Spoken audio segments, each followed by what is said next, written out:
विदेश मंत्री एस जयशंकर क्या कह रहे हैं उनको सुनते हैं। Serious enough for heavy weaponry to be deployed in close proximity to the LAC.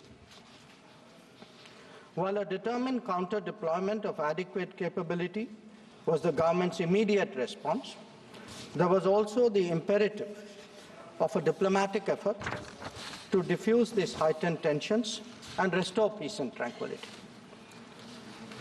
Honorable Speaker, sir, the contemporary phase of our ties with China dates back to 1988, when there was a clear understanding that the Sino-Indian boundary question will be settled through peaceful and friendly consultations. In 1991, the two sides agreed to maintain peace and tranquility in the areas along the LAC, pending a final settlement of the boundary question. Thereafter, in 1993, an agreement was reached on the maintenance of peace and tranquility. Subsequently, in 1996, India and China agreed on confidence-building measures in the military field. In 2003, we finalized a declaration of principles of our relations and comprehensive cooperation, which included the appointment of special representatives. In 2005, a protocol was formulated on modalities for the implementation of confidence-building measures along the LAC. At the same time, the political parameters and guiding principles for the settlement of the boundary question was agreed to. In 2012, a working mechanism for consultation and coordination, WMCC, was established, and a year later, we reached an understanding on border defense cooperation as well. Speaker, sir, the purpose of my recalling these agreements is to underline the elaborate nature of our shared efforts to ensure peace and tranquility, and to emphasize the seriousness of what its unprecedented disruption in 2020 implied for our overall relationship. The situation arising after our counter-deployment in 2020 called for multiple sets of responses. The immediate priority was to ensure disengagement from friction points so that there would be no further untoward incidents or clashes. This, sir, has been fully achieved, as I will explain. The next priority will be to consider de-escalation that would address the massing of troops along the LAC with associated accompaniments. It is also evident that the management of border areas will require further attention in the light of our recent experiences. In all of this, we were and we remain very clear that the three key principles must be observed in all circumstances. One, both sides should strictly respect and observe the LAC. Two, neither side should attempt to unilaterally alter the status quo. And three, agreements and understandings reached in the past must be fully abided by in their entirety. Honorable members would appreciate that as a result of the sustained tension and specific developments in the border areas, our overall relationship with China was bound to be impacted adversely. In the new circumstances, it was obviously not possible to continue the normal exchanges, interactions, and activities as in the past. In this regard, we made clear that the development of our ties were contingent on the principles of mutual sensitivity, mutual respect, and mutual interest. Throughout this period, honorable members would also be aware that government has maintained that India-China relations cannot be normal in the absence of peace and tranquility in the border areas. The combination of a firm and principled stance on the situation in the border areas, as well as a clearly articulated approach to the totality of our ties, have been the foundation of our engagement with China for the last 4 years.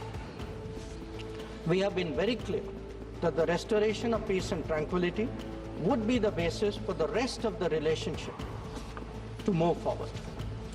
Since 2020, our engagement was therefore focused on these objectives. This took place at various levels involving different arms of the government. I myself have had meetings with my Chinese counterpart, as indeed has my senior colleague, Raksha Mantriji.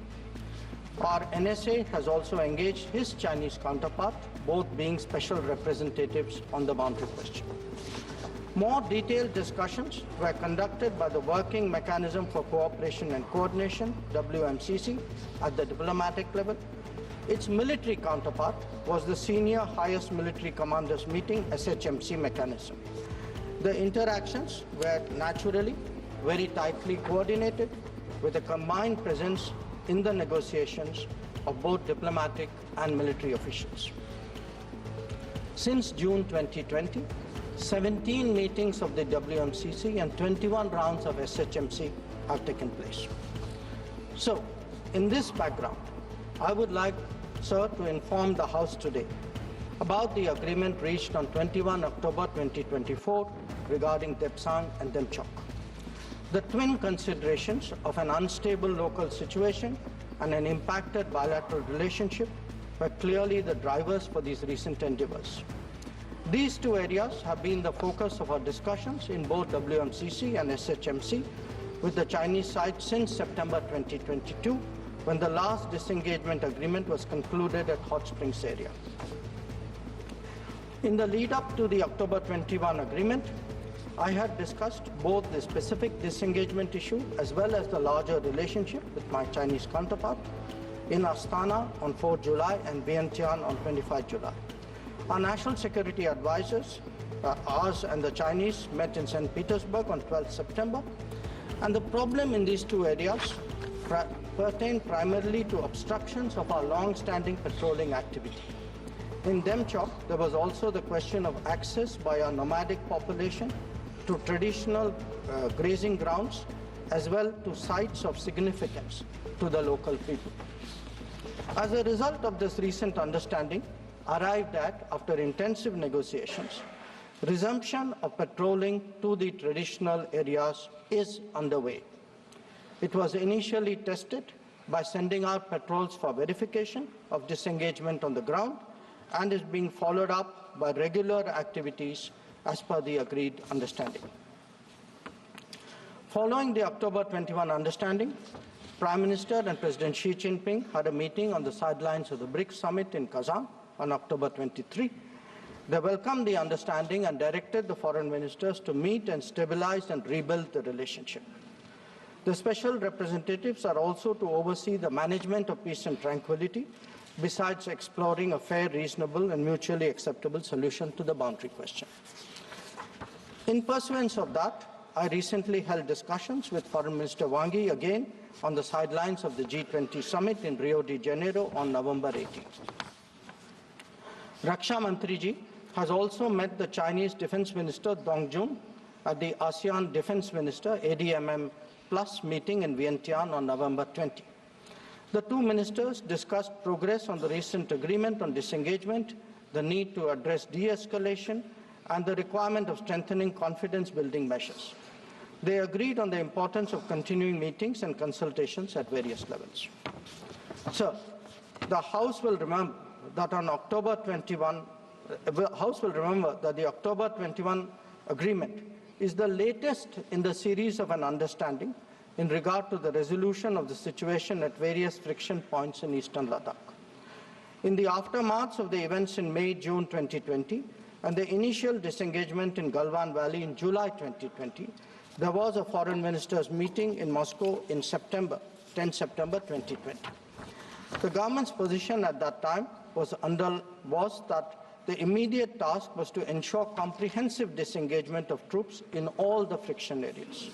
It was emphasized that the large concentration of troops along the LAC was not in accordance with the 1993 and 1996 agreements. The Indian side, it was made clear, would not countenance any attempts to change the status quo unilaterally. We also expected that all agreements and protocols pertaining to the management of the border areas would be scrupulously followed. Sir, through you, I would like to inform the House that disengagement has been achieved in full in eastern Ladakh through a step-by-step process, culminating in Depsang and Demchok. With the task of disengagement completed, it is now our expectation that discussions would commence with regard to the remaining issues that we have placed on the agenda. For the benefit of honourable members, I would also flag to your attention previous positions articulated by the government in Parliament on this issue. On 15th of September 2020, Raksha Mantri ji had made a detailed statement on Chinese attempts to transgress the LAC and the appropriate response given by our armed forces. On the 11th of February 2021, Raksha Mantri had again briefed the House about our disengagement agreement in the north and south banks of the Pangong Lake. Thereafter, in August of 2021, a third phase of disengagement took place in the area of Gogra, whereby troops would henceforth be in their respective bases. The next step took place in September 2022, pertaining to the Hot Springs area. Again, forward deployments ceased in a phased, coordinated and verified manner, resulting in the return of troops to their respective areas. The most recent agreement, the October 21 agreement, comes in the wake of the earlier ones. It completes the first phase of what we had agreed to in Moscow in September 2020. As members are aware, there is a long history of frictions, transgressions and face-offs in several sectors of the India-China border. This goes back to Barahoti from 1954, to Longju in 1959, to Sumdurongchu from 1986-1995, and Depsang in 2013, amongst others. In the past, earlier governments have agreed to a range of steps to diffuse situations that have arisen at different times, including offers on our side to create demilitarized zones, limited non-patrolling zones, relocation or withdrawal of posts, disengagement of troops, and dismantlement of structures. Different locations have seen different solutions being examined. Where the October 21 understanding is concerned, our objective has been to ensure patrolling as in the past to the relevant patrolling points, as well as the resumption of grazing by our civilians as per long-standing practice. This is indeed what we have agreed upon in regard to Depsang and Demchok. In a few other places where friction occurred in 2020, steps of a temporary and limited nature were worked out based on local conditions to obviate the possibility of more further friction. This, I must stress, applies to both sides and can be revisited as the situation demands. In that sense, our stance has been resolute and firm and serves our national interests fully. The ensuring of our national security in this manner is the result of cumulative and coordinated endeavours of many parts of the government, obviously centred around our defence and security forces. The competence and professionalism of our services in this period was displayed in our speedy and effective counter-deployment. In the negotiations with China, the defence and diplomatic arms worked in lockstep to ensure that our national interests were comprehensively met. Sir, in that context, the House would also recognise that there has been a significant improvement in the border infrastructure, which has made such effective counter-deployment possible. This is reflected, amongst others, in the increase of border infrastructure allocations in the last decade. The Border Roads Organisation, BRO, alone has incurred 3 times the expenditure level of what it was a decade ago. Whether it is the length of the road networks, of the bridges or the number of tunnels, there has been a substantial increase over the earlier period. Notable milestones in recent years include the Atal Tunnel to Lahul Spiti, the Sela and the Nechifu tunnels to Tawang, the Umlingla Pass Road in southern Ladakh, and the extended opening of the Zojila axis. Work is progressing on some strategically important roads and airfields in Ladakh. The adoption of new technologies in high altitude, remote, inaccessible and permafrost areas has also been significant. All of this reflects the government's firm commitment to protecting our borders and ensuring that our armed forces get the facilities and the logistical support that they deserve. Finally, sir, let me share with honourable members our expectation regarding the direction of our ties with China in the near future. Our relationship had progressed in many domains, but was obviously negatively affected by recent events. We are clear that the maintenance of peace and tranquility in border areas is a prerequisite for the development of our ties. In the coming days, we will be discussing both de-escalation as well as effective management of our activities in the border areas. The conclusion of the disengagement phase now allows us to consider other aspects of our bilateral engagement in a calibrated manner, keeping our national security interests first and foremost. In my recent meeting with Foreign Minister Wangi, we reached an understanding that the special representatives and the Foreign Secretary level mechanisms will be convening soon. I thank you, sir, and the honourable members for their attention, and I'm confident that the government has the full support in addressing the complexities of this important relationship.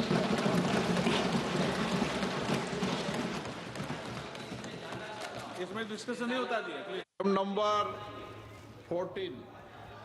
तो यहाँ पर लोकसभा में आप विदेश मंत्री S Jaishankar को सुन रहे थे, जो कि भारत और चीन संबंधों पर अपनी बात यहाँ पर रख रहे थे। बतौर विदेश मंत्री उन्होंने तमाम बातों को यहाँ पर रखते हुए बताया कि इस वक्त LAC पर हालात जो हैं वो सामान्य हैं। जो पहले एग्रीमेंट हुए हैं भारत और चीन के बीच, ऐसे में दोनों देश उसे पूरी तरह माने, ये बात उन्होंने बताई। और साथ ही उन्होंने कहा कि भारत चीन रिश्ते जब तक सीमा पर शांति ना हो सामान्य नहीं हो सकते। हालात सुधारने के लिए दोनों देश काम कर रहे हैं। दोनों पक्ष LAC का सम्मान करें। LAC पर तनाव की वजह से हमारे रिश्ते बिगड़े थे और दोनों पर बातचीत हुई है दोनों देशों में देपसांग और डेमचौक को लेकर, और सहमति से ही समस्या का समाधान होता है और डिसएंगेजमेंट का काम पूरा हुआ है। अन्य मुद्दों पर बात होगी।